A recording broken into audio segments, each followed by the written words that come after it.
If you've been tracking these wildfires in California, you're going to know that there's so many people that lost their houses.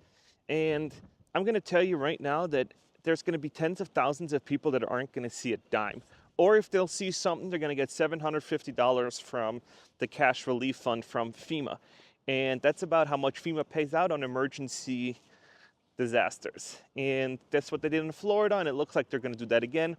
So you're going to get a $750 or $770 paid to you directly, so you can buy water, shelter, and everything else. And when you're looking at this whole California debacle, it starts off with what they require people to do.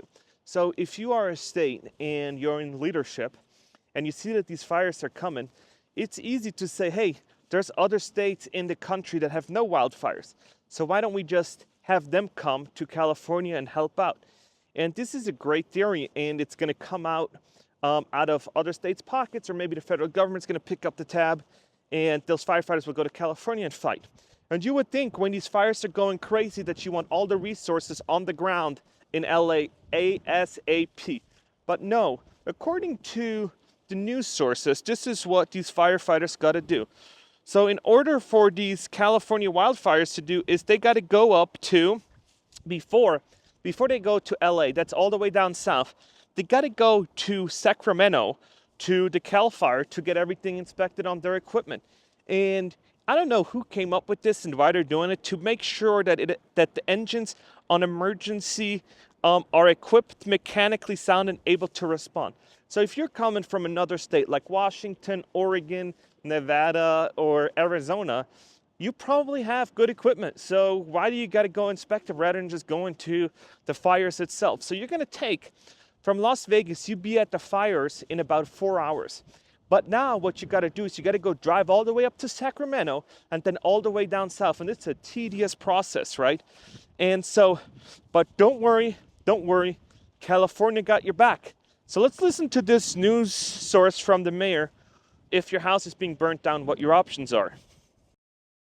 Disaster relief at the Westwood Recreation Center and Ritchie Valleys Park. The Small Business Administration is now offering home disaster loans, business disaster loans, and economic injury disaster loans, which can be applied. What you heard is basically them saying, hey, if you be impacted, you can take out a loan. And guess what? Most of these loans are not going to be able to be forgiven. So all these loans that you're going to be taking out, SBA loans and all these other loans, they're not going to be forgiven. And then after this, I cut it off at that section. They're saying, oh, there's super low interest rate during the twos and all this other stuff. So as a business owner, especially if you're a small business owner, I highly advise you against doing that. I highly advise you to do that. If you're going to take out a business loan, and this is going to be a personal guarantee, so they're not going to say, oh, if your company goes belly up afterwards, you're going to be fine. No. What they're going to do is they're going to sign you a personal guarantee, so you're going to be on the hook for that loan for a very, very long time. And if you can go through it with bankruptcy, I doubt it.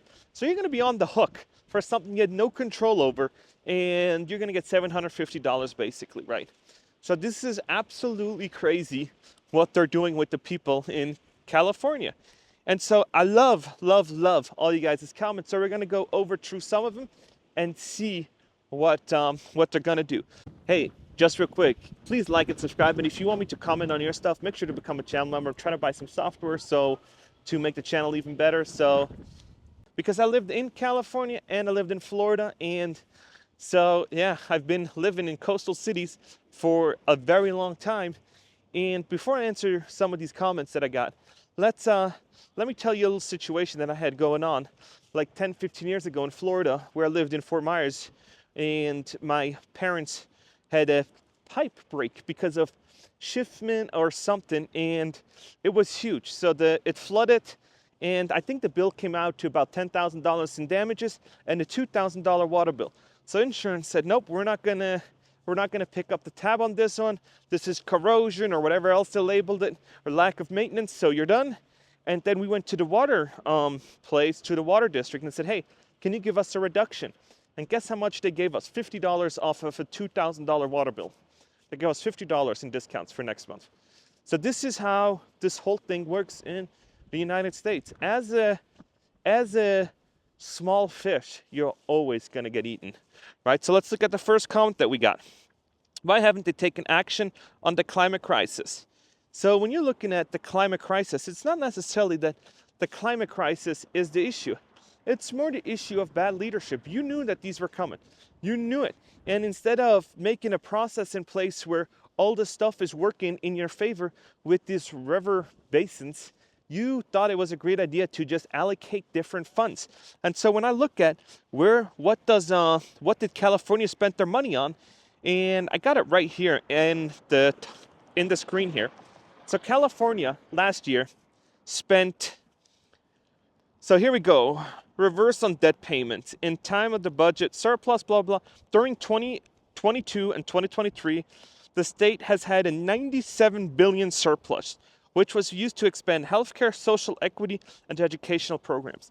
So social equity, you could have actually invested some of it in infrastructure, and you could have avoided all this crisis. You could have known that, hey, call it climate crisis, call it whatever you want, but you can invest in better infrastructure and kind of know, like, hey, hurricanes and tornadoes in the whole United States been up, disasters been up. Maybe it's time for us to revamp our equipment and start investing into some infrastructure. But nope, let's not do any of that. Let's invest in social equity programs. I don't even know what that means. So yeah, mismanagement, bad leadership. So, second comment. I purchased flood insurance for several years now. I submitted a claim and I noticed I had a water causing seepage into my flooring. Since I have water coming from the ground entering my house, I filed a claim. They came out and told me insurance companies' definition of a flood, flooding in 2+ acres underwater. So the whole community has to be flooded. My claim was denied. I think I will never ever buy flood insurance again. So this is what people are dealing with. They come up with lawyers that will interpret the color yellow. How blue's the sky? If I tell you, hey, the sky's blue, and then they're going to be like, well, how blue? Give me the hex color blue, and so I can, pay out your claim. And if it says, oh, your house burnt down, well, let's look at the root cause. Was it a spark of a candle or something else? Because depending on that, we're going to have to get to the root cause of all this other nonsense. And it's just, the matter of fact, the house burnt down, your house flooded, and absolutely crazy, absolutely crazy. There's nothing you can do about it when these lawyers get into it and start fighting about words and definitions of a whole bunch of nonsense. So here we go, another one. It's time to do away with private insurance companies.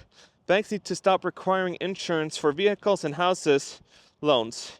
25% of people in the state where I live don't have vehicle insurance.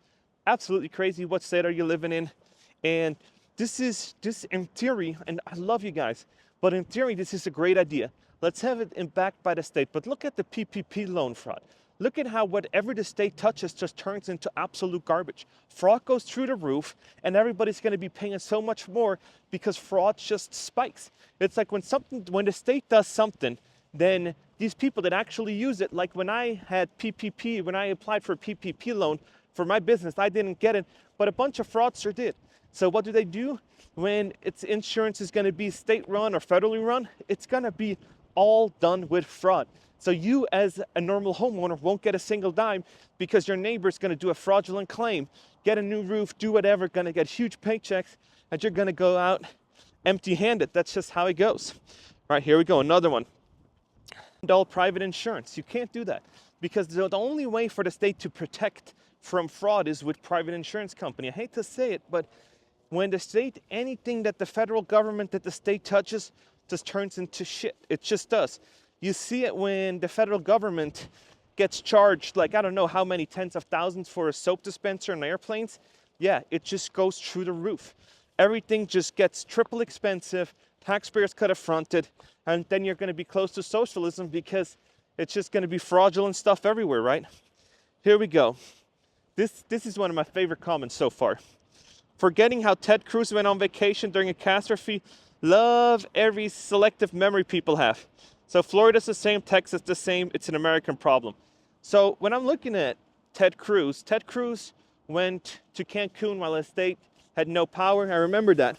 And people gave him so much shit. People forced him to apologize. And that was a senator. senators are highly elected by the whole state, right? They made him apologize, and he had to come out and do this apology tour. And there were memes going around. But now this LA mayor, she does not respond to, what were you doing in Ghana? Your state was on fire and you were in Ghana. And so what happens? Nothing. The news media just goes away.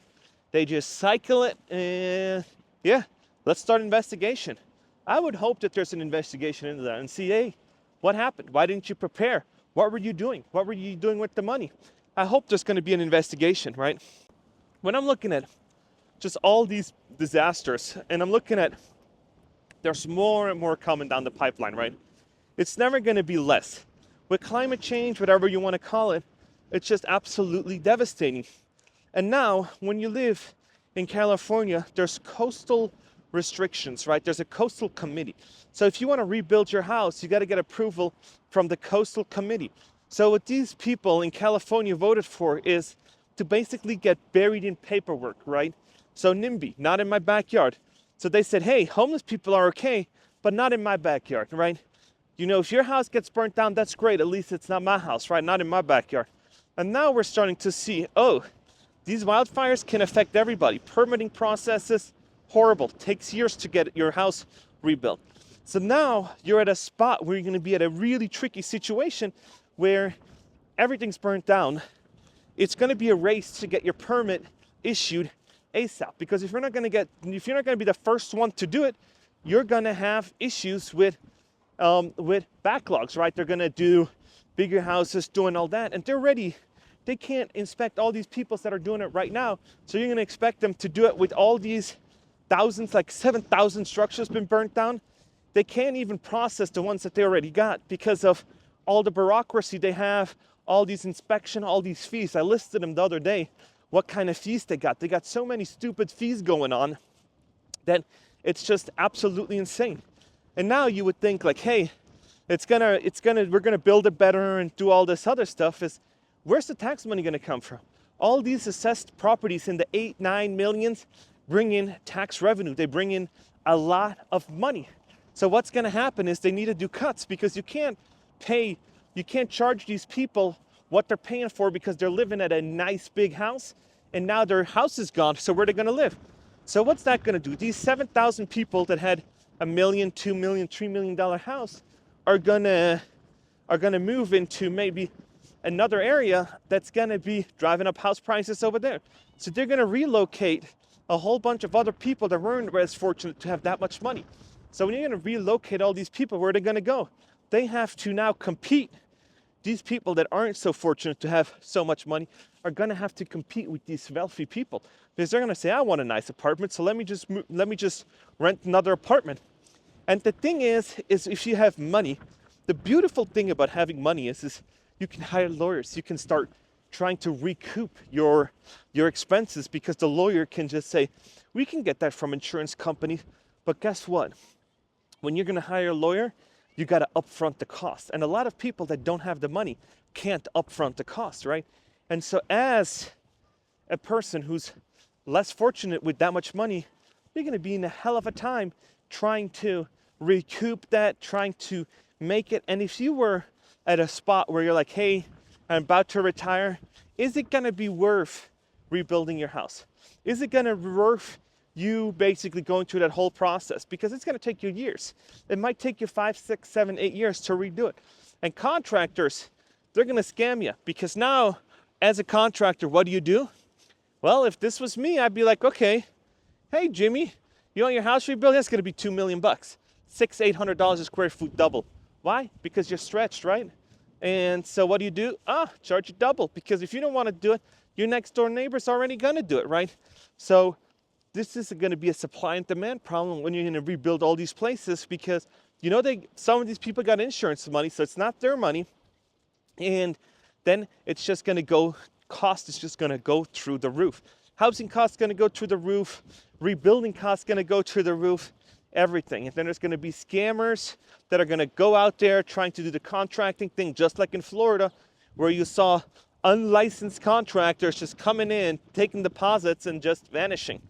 And so you're going to see that too in California. And it is just absolutely sad to see how mismanaged this whole thing was. How mismanaged. Could have all been preventable if you had, hey, this might gonna be bad. Let's get the crews out. Let's get them on high alert. Let's put stationary people out so when there is something coming, we can get the tankers up in the air in no time to just do it. Have fire lookouts, start doing that, and we can be done and move along. But now people say, oh, there's so many fires, let's just go out and light some new ones. So we've seen people now trying to light new ones just because of it. So now you've seen crime go rampant, and then they're like, oh, now we're gonna start prosecuting. Oh, really? Now you're gonna start going and saying, hey, if you're gonna start looting, we're gonna come after you. Don't you think it's a bit late to flip-flop around? Shouldn't you done that and said, you know what, we're gonna start going hard on crime a little while ago, like a few years ago when you saw all these crime spikes? No, no, no. Now they're like, oh, it's these super wealthy people, these donors that are impacted, our major donors. So our major donors, we have to protect those people because we don't care if we protect the normal class folks. We don't care about those. But our donors, we got to make sure, because those are the ones that give us the money to get reelected. That is going to be a real interesting thing. We haven't seen the end of it yet. But it's time for the mayor to step down. It's time for the fire chief to step down. And it's time for the governor to say, you know what, this has been a disaster. And nobody takes responsibility. They're all going to blame it. And you know what I think? If Trump would have been president, they'd have blamed it. They would have blamed it on him. But since Biden's in office, they can't do that. So, yeah, it's going to be interesting. It's going to be really, really interesting. Because instead of saying, yeah, the mayor shouldn't have been in that area, shouldn't have been in Ghana, should have been down, boots on the ground, trying to get it done. But no, no, no. It's always different when another party's in power and you can align your party and then focus the narrative, right? That's why they're going to ban TikTok. Focus the narrative. And with focusing the narrative, then they can rally these people that don't look online, that don't do their own research, that just watch the news. They're going to say, yeah, it's the federal government. But yeah, interesting. So, got a haircut today, did it myself. How do you guys like my new haircut? So, yeah, cut it off. It's nice. It's windy out. So look at the wind though. It's like absolutely crazy. When you look at it, you can see it. It's still super windy in Vegas. And this is really, really hard. You can see how windy it actually is and how the camera's kind of moving, trying to stay focused. But yeah, it's crazy. And my heart goes out to all these people that lost their houses, that are going to lose their jobs, that are going to be really, really struggling, because that's just how it goes. Disasters come, people lose jobs, people lose houses, and it's time for leadership to step up and do the right thing. And yeah, going to be interesting. Let me know what you think. I try to respond. So if you want me to respond to your comment, make sure you comment the day of. So the faster you comment, the faster I respond. So yeah, I love you guys. Please like and subscribe if you haven't, and I'll see you in the next one.